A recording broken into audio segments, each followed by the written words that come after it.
Hello, my name is Ana Veiga, and this is a short introduction to my article, which was written with the support of Pina-Sanchez and Sam Lewis from the University of Leeds. The article is called Racial and Ethnic Disparities in Sentencing. What do we know, and where should we go?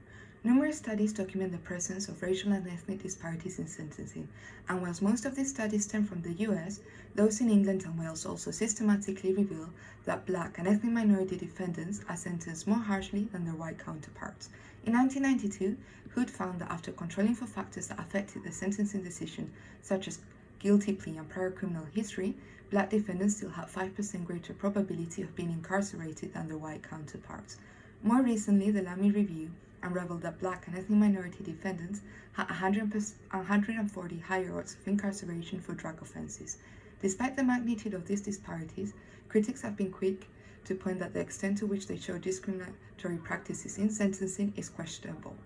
Some scholars reject altogether the evidence of discrimination, arguing that the impossibility to control for every single factor considered by the judge means that one cannot truly know whether disparities are the result of discrimination.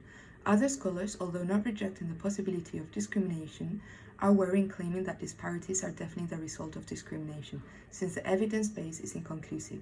This is because of confounding bias, a methodological problem that is inherent to regression models, which are able to produce approximate comparisons but never like-with-like comparisons. In research for the Sentencing Council, Isaac, however, showed us that this problem is not insurmountable. Focusing on drug offences, she was able to control for 42 factors that affected the sentencing decision, such as offence series and personal mitigating factors, the most of any sentencing study conducted to date. She found that black defendants had 40% higher odds, and Asian and other defendants 50% higher odds of custodial sentences than white defendants. Disparities were also found in other reports that focused on a broader range of offences and that controlled for guilty plea and offence seriousness, such as that one of Hopkins in 2016, which found that black defendants had 55% higher odds, Asian defendants 53%, and Chinese and other 81% higher odds of incarceration than their white counterparts. Although more research is needed to document how widespread disparities are across different offence types, we need to move past this methodological debate, which has sidelined concerns about discrimination in sentencing. Based on Isaac and Hopkins, we believe that the evidence of discrimination in England and Wales is undeniable. In order to redress the disparities, however, we need to discover the underlying mechanisms behind them, and to do so we suggest shifting the research focus to prioritize the use of qualitative studies. Accordingly, exploratory interviews were conducted with 10 criminal law barristers from 3 different sets of chambers. Barristers were asked whether they had witnessed racial or ethnic discrimination for judges towards defendants, or whether they felt that defendants had been treated differently due to their ethnicity or race. Barristers were also asked about indirect discrimination and what could be done to combat discrimination in the courts. The inclusion of aggravating and mitigating factors in the sentencing process was highlighted by barristers as one of the most important causal mechanisms resulting in sentencing disparities. Including factors such as culpability, harm, and remorse of the defendant is at the discretion of the judge. A barrister explains how mitigation is about how much the judge identifies with the defendant, and that judges, just like the rest of us, are prejudiced, and this means that they have preconceived notions based on their experience. This might make it harder for white judges to sympathize or comprehend the wider circumstances surrounding black and ethnic minority defendants. With 93% of the judiciary being white, this can result in sentencing disparities. Another underlying mechanism identified by the barristers that can result in sentencing disparities are the drug sentencing guidelines, and in particular judges' approach to them. A barrister explains that judges find reasons to put young black men into a significant role categories, whereas they would be more open for arguments that an individual is of a lesser role for women or white defendants. Another barrister also explains that there's greater leniency towards white defendants, even though the guidelines stipulate a certain sentence. This is because judges can identify more with defendants that look like them and make mistakes. Similarly, black defendants are more likely to get assessed as dangerous and less likely to be given psychological or psychiatric reports, and this can result in heftier sentences. All the barristers interviewed felt that indirect discrimination was an issue in sentencing, and that black and ethnic minority defendants were more likely to be detained pre-trial. This was because they are more likely not to have anyone in their family that is able to offer surety to enable them to get bail.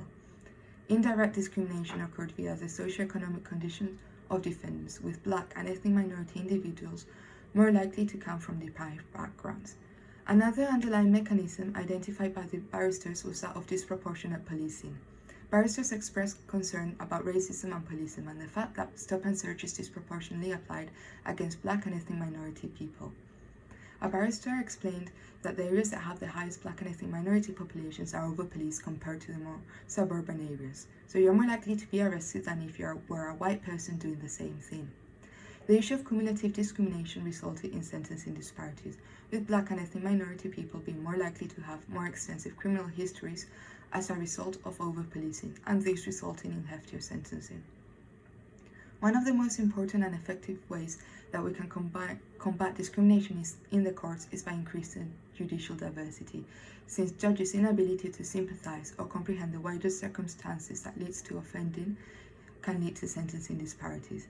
Increasing judicial diversity is also vital to increase confidence in the system. The most predominant underlying mechanism that resulted in sentencing disparities identified by the barristers was the socio-economic status of defendants. We must hence seriously consider using deprivation as personal mitigation to combat discrimination in the courts. This idea was initially put forward by Ashworth and Tormey, who proposed that judges be given discretion so they can take into consideration the circumstances of defendants that have overcome dismal life chances. And although in principle it seems a good idea to allow personal adversity to form part of mitigation, if it is not accompanied by more stringent controls that stipulate when and how it could be considered mitigation, this could indeed backfire. Judges could use their discretion to achieve disparate outcomes for defendants with whom they sympathize. This was recently the case for the white supremacist who was convicted of being in possession of a bomb-making manual, which can carry a prison term of up to 15 years, and who was instead sentenced to read books such as Pride and Prejudice and A Tale of Two Cities. Justifying this sentence, the judge stated that the defendant's crime was likely to be an isolated act of teenage folly. And although this decision was corrected on appeal, we must seriously consider if the same outcome would have been achieved if it was a defendant who had been convicted of Islamic extremism. We should therefore aim to make social deprivation per se, and not overcoming personal adversity, constitute grounds for personal mitigation. This will allow us to redress racial and ethnic disparities in sentencing as well as other social injustices. Another avenue of research that can help redress disparities in sentencing is attaching reminders to the sentencing guidelines. The Sentencing Council has recently started to do so for those offenses where disparities are more salient. But these reminders should be attached to all guidelines where there is evidence of disparities. Finally, another future avenue of research that can help combat disparities are for studies to distinguish sentencing outcomes for the different white groups. White British should become the reference category against which racial and ethnic comparisons are made. By treating all whites as an homogeneous group, not only are we ignoring, for example, the experiences of travelers and Roma people experiences of discrimination, we are also underlying the true extent of disparities for Black and ethnic minority defendants. Thank you for listening, and I hope you find the article interesting.